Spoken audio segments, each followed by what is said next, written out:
지고 가해자 처벌 2차, 3차 가해자 처벌 제일 우선은 우리 여식의 명예를 되찾는 순간까지 저희는 인정하지 않았습니다.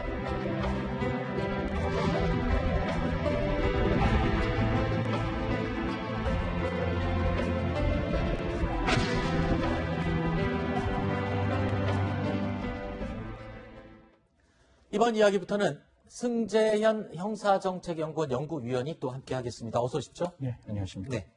자, 성추행 피해 사실을 신고한 뒤에 회유와 압박에 시달리다 스스로 극단적인 선택을 했던 고 이중사의 사건이 세상에 알려지고 난 뒤에 부실 수사 논란으로 연일 그 파장이 커지고 있습니다. 가장 논란이 되고 있는 첫 번째 부분은 바로 이 부분입니다. 지난 3월 2일에 성추행 사건이 발생한 뒤에 이중사는 피해 사실을 곧장 상관에게 알렸습니다. 그로부터 한 달이 지난 4월 7일 공군 경찰은요, 기소 의견으로 사건을 공군 검찰에 넘겼습니다. 그런데 공군 검찰은 사건을 넘겨받고도 단 한 차례도 가해자 조사를 진행하지 않았습니다. 피해자가 스스로 목숨을 끊고 사망한 이후에야 공군 검찰은 처음으로 가해자 장중사를 소환했는데요. 공군 검찰이 사건을 넘겨받은 지 55일 만에, 무려 55일 만에 첫 번째 소환 조사가 이루어진 셈입니다. 공군 검찰이요, 이 사건을 넘겨받고 55일이 지나서 가해자를 첫 소환을 했다는 사실, 근데 이마저도요, 원래 정해져 있던 소환 날짜보다 빨리 앞당겼다는 겁니다. 그러니까 피해자가 숨진 사건이 발생하자 급히 앞당긴 날짜가 55일 만. 그냥 놔뒀으면 그거보다 한참 뒤에 아마 세워라 내워라 했겠죠.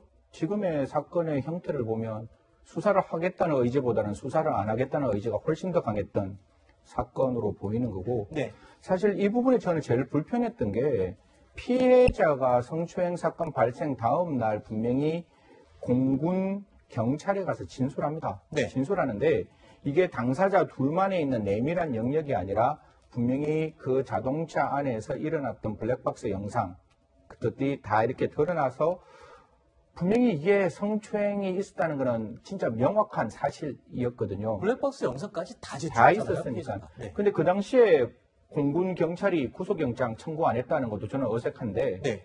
더더욱 답답한 거는 군 검찰로 넘겼을 때 기소 의견으로 넘겼어요. 공군 검찰. 공중 검찰로 넘겼을 때 이제 이게 기소 의견을 넘겼는데, 제가 알고 있는 일반적인 일천한 수사의 상식은 피해자의 진술이 더 필요할 때 피해자를 부르는 거지, 지금은 명확한 증거가 있으면 그 가해자를 불러서 가해자에 대한 엄중한 조치가 먼저 취해졌어야 되는데, 피해자가 사망하고 난 다음에 그것도 31일 날 그것도 그냥 불러서 조사를 했다.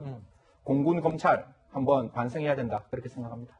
이건 반성으로 끝날 일이 아니라 책임을 지고 필요합니다. 문제를 심각하게 삼아야 될 일인 것 같습니다. 자, 부실 수사 논란이 커지고 있는 또 다른 이유는 바로 이겁니다.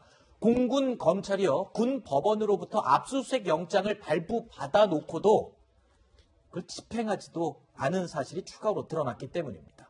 지난달 22일 피해자가 사망한 이후에 압수수색 영장이 법원에서 발부가 됐는데, 가해자 장중사를 첫 소환한 지난달 31일까지 압수수색을 집행하지도 않은 거였습니다. 자, 공군 검찰 압수수색 영장을 발부받고도 스스로 이 가해자인 장중사가 스스로 휴대폰을 제출할 때까지 기다려줬다는 건데, 전지현 변호사님, 이게 상식적으로 법조인으로서 절차를 봤을 때 이게 상식적으로 이게 이해가 됩니까? 아니, 이미 제출할 때까지 기다려 줄 거면은 왜 압수수색 영장을 발부를 받았겠어요. 그렇죠. 그러니까 뭔가 이렇게 발부를 받았고 뭔가 어디서 압박이 들어왔던지 아니면 군대 내의 정치적인 이유로 망설였다는 얘기밖에 안 되고, 네. 중사로부터 휴대전화를 이미 제출받은 것도 피해자가 사망한 다음, 그것 또한 열흘 있다가 지금 받은 거잖아요. 그래서 저 해명은 말이 안 됩니다. 네. 아니, 그런데 일각에서는 피해자가 이 숨진 이후에 가해자 장중사가 증거인멸을 할 수 있는 충분한 시간이 있었던 건 아니냐, 이런 지적이 계속 나오고 있는데, 글쎄요, 이 지울 수 있다 그러면 없앨 수 있는 증거들이 뭐 어떤 것들이 있을까요? 그거는 왜 이 피해자가 그 극단적인 선택을 하기까지의 과정에서 군대 내에서 뭔가 회유라든지 압박을 받았다는 지금 보도들이 계속 나오고 있거든요. 문자 메시지라든가 예. 뭐 설득하려는 또는 예. 압박하려는 내용들. 성추행 당시의 증거는 이미 확보가 됐다고 하더라도 네. 그런 회유라든지 압박이 있기까지는 가해자가 뭔가 이렇게 부탁을 했을 수가 있거든요. 네. 그런 내용들이 휴대폰에 남아 있을 수가 있었을 것이고 네. 사망 당일이 5월 22일, 그다음에 휴대폰 받은 날이 31일 중간에 열흘 정도 간격이 있었으면은 네. 맘먹고 그 안에 있는 내용물을 삭제하려고 든다면은 충분한 시간이 주어졌다 이렇게 볼 수 있습니다.